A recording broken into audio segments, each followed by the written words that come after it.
Hello students, প্রতিদিনের মতো আজকে আবার আমি একটি নতুন ভিডিও নিয়ে হাজির হয়েছি। আজকের আলোচনার বিষয় ফোর্থ সেমিস্টার ডিএসসি হিস্টোরি। হিস্টোরির একটি প্রশ্ন নিয়ে আজকে আলোচনা করব। প্রশ্নটি হলো, ব্রিটিশ ভারতে সাম্প্রদায়িকতার উদ্ভবের কারণগুলি উল্লেখ করো। ব্রিটিশ ভারতে সাম্প্রদায়িকতার উদ্ভবের কারণগুলি উল্লেখ করো। তোমরা যারা আমার চ্যানেলে নতুন তারা চ্যানেলটিকে সাবস্ক্রাইব করে নেবে, তাহলে সবার আগে নোটিফিকেশন তোমাদের কাছে পৌঁছে যাবে। উত্তর কি বলছে? ব্রিটিশ বিরোধী ঐক্যবদ্ধ আন্দোলনকে ধ্বংস করার জন্য ব্রিটিশ সরকার উদ্দেশ্যমূলকভাবে কি করে? এদেশে সাম্প্রদায়িক ভেদাভেদ সৃষ্টি করে। ফলে ঊনবিংশ শতকের শেষ দিকে 1947 খ্রিস্টাব্দ স্বাধীনতা লাভ পর্যন্ত সময়কালকে ভারতের হিন্দু, মুসলিম ও অন্যান্য সম্প্রদায়ের মধ্যে বিভেদ যথেষ্ট বৃদ্ধি। কারণগুলি কি কি? সরকারের বিভেদ নীতি। সাম্রাজ্যবাদী ব্রিটিশ সরকার ভারতে নিজেদের শাসনের নিরাপদ ও দীর্ঘস্থায়ী করার জন্য কি করে?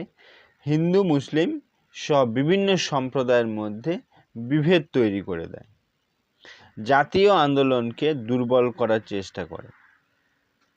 মহাবিদ্রোহের পর থেকে হিন্দু ত্রোষণ ও বঙ্গভঙ্গের পর থেকে মুসলিম ত্রোষণ ও পরবর্তীকালে কি হয়? অনগ্রসর হিন্দুদেরকেও তোষণ করতে থাকে। তারপর কি বলছে? উন্নয়নের বৈষম্য। হিন্দু সম্প্রদায় প্রাচ্যত্ব শিক্ষা গ্রহণ করে নিজেদের শিক্ষা সংস্কৃতির উন্নতি ঘটায়। ব্রিটিশ প্রশাসনের নিম্ন স্তরে বিভিন্ন পদে কাজের জন্য শিক্ষিত হিন্দু ব্রাহ্মণরা অপরিহার্য হয়ে উঠেছিল, কিন্তু প্রাচ্যত্ব শিক্ষা থেকে কি ছিল? মুসলিমরা তখন দূরে ছিল। ক্রমেই তারা কি ছিল? পিছিয়ে পড়েছিল। ফলে হিন্দুরা অধিকাংশ সরকারি চাকরি বা সরকারি সামাজিক সুযোগ সুবিধা লাভ করতে থাকে এবং মুসলিমরা তা থেকে কি হয়? বঞ্চিত হতে থাকে। ফলে হিন্দু মুসলিমদের মধ্যে একটা মানসিক বিভেদের বৃদ্ধি পায়। তারপর কি হয়? সৈয়দ আহমদের ভূমিকা কি বলছে? স্যার সৈয়দ আহমেদ খানের উদ্যোগে কি হয়? 1875 খ্রিস্টাব্দে গড়ে ওঠা আলিগড় আন্দোলন প্রথম থেকেই কি ছিল? একটি সাম্প্রদায়িক মনোভাব প্রচার করতে থাকে। সৈয়দ আহমদ কি করে? মুসলমানদের বোঝানোর চেষ্টা করেন কি হয়? হিন্দু ও মুসলিম দুটি পৃথক জাতি, তাদের স্বার্থ কি ছিল? পৃথক। এদের মধ্যে ঐক্য প্রতিষ্ঠা কি ছিল? একটা অসম্ভব ব্যাপার। মুসলিম কংগ্রেসের চেয়ে ব্রিটিশদের প্রতি কি ছিল? বেশি ভরসা উদ্দেশ্যের। তারপরে কি হচ্ছিল? এর ফলে হিন্দু বিদ্বেষী নীতি ভারতের দ্বিজাতি তত্ত্বের জন্ম দেয়। তারপরে হচ্ছিল ধর্মীয় বিভেদ।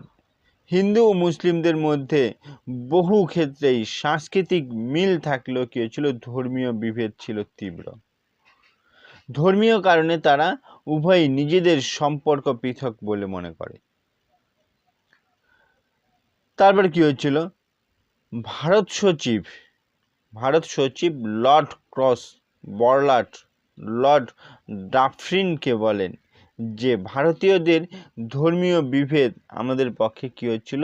লাভজনক। মানে ব্রিটিশ সরকার বলেন যে ভারতীয়দের যদি ধর্মীয় বিভেদ সৃষ্টি করা যায় তাহলেই ব্রিটিশ সরকারের লাভজনক ফল হবে।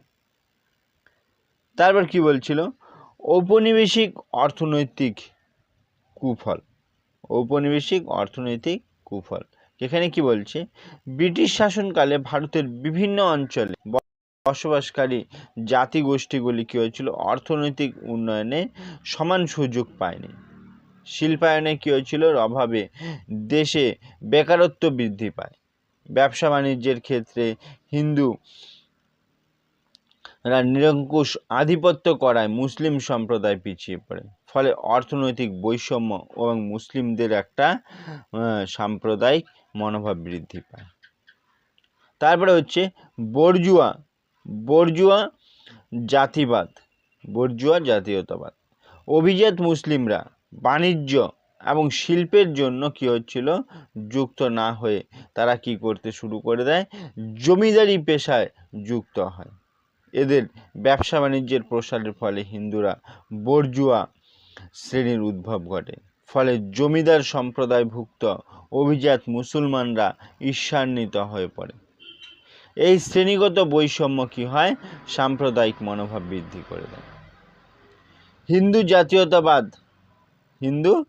জাতীয়তাবাদ 19 শতকের দ্বিতীয়ার্ধ থেকে কি হয়, ভারতে প্রাচীন সাহিত্য সংস্কৃতিকে কেন্দ্র করে হিন্দু জাতীয়তাবাদ শুরু হয় এবং দয়ানন্দ সরস্বতী, আর্য সমাজ এবং শুদ্ধিকরণ আন্দোলন, বঙ্কিমচন্দ্রের হিন্দুত্ববাদী বিভিন্ন সাহিত্য এবং তিলকের শিবাজি ও গণপতি উৎসব, অরবিন্দু ঘোষ, বিপিনচন্দ্র পালের আন্দোলনের কি হয়েছিল, ভাবধারায় কালী ও দুর্গার মূর্তির প্রচার প্রভৃতি ঘটনা মুসলমানরা সুনজরে তখন সেটা দেখেনি। তারপরে কি হয়, বঙ্গভঙ্গ আন্দোলন। বাংলায় ছিল জাতীয় কংগ্রেস এবং ব্রিটিশ বিরোধী আন্দোলন। ব্রিটিশ বিরোধী শক্তিকে দুর্বল করার উদ্দেশ্যে মুসলিম তোষণ শুরু করে। এই জন্য বড়লাট লর্ড কার্জন কি করে, পূর্ববঙ্গকে মুসলমানদের সাম্প্রদায়িক মনোভাব উৎসকে দিয়ে বঙ্গভঙ্গের পরিকল্পনা করে এবং পরিকল্পনায় কি হয়, মুসলমানদের সমর্থন পাওয়ার চেষ্টা করে এবং বঙ্গভঙ্গের সিদ্ধান্তে বিরুদ্ধে কি হয়, 1905 খ্রিস্টাব্দে স্বদেশী আন্দোলন শুরু হয়। হিন্দু মুসলিম সম্পর্কে যথেষ্ট দমন নীতি ঘটে এবং বেশিরভাগ মুসলিম স্বদেশী আন্দোলন থেকে দূরে এবং বঙ্গভঙ্গকে সমর্থন করতে থাকে তখন। তারপর কি হয়, মুসলিম লীগ এবং হিন্দু মহাসভা প্রতিষ্ঠা হয়। মুসলিম সম্প্রদায় নিজেদের রাজনৈতিক স্বার্থ রক্ষা, আশা আকাঙ্ক্ষা পূরণ প্রভৃতি উদ্দেশ্যে ভারতের কি হয়, 1906 খ্রিস্টাব্দে রাজনৈতিক প্রতিষ্ঠান মুসলিম লীগ গঠন করে। লীগের কি হয়েছিল, ক্রমিক প্রসারে কি হয়েছিল, আতঙ্কিত হয় এবং পাল্টা হিসাবে গড়ে ওঠে হিন্দুদের কি হয়, হিন্দু মহাসভা 1915 খ্রিস্টাব্দে। উভয় সম্প্রদায়ের প্রধান কর্মসূচি কি হয়, অঙ্গ হয়ে ওঠে বিপক্ষ প্রতিষ্ঠানের কি হয়েছিল, দাবি দাবাগুলির বিরোধিতা করা। এর ফলে কি হয়, হিন্দু মুসলিম সম্পর্কের অবনতি ঘটতে থাকে। এই ছিল প্রশ্নটির উত্তর। ভিডিওটি ভালো লাগলে লাইক করো, কমেন্ট করো এবং বন্ধুদেরকে শেয়ার করে দাও।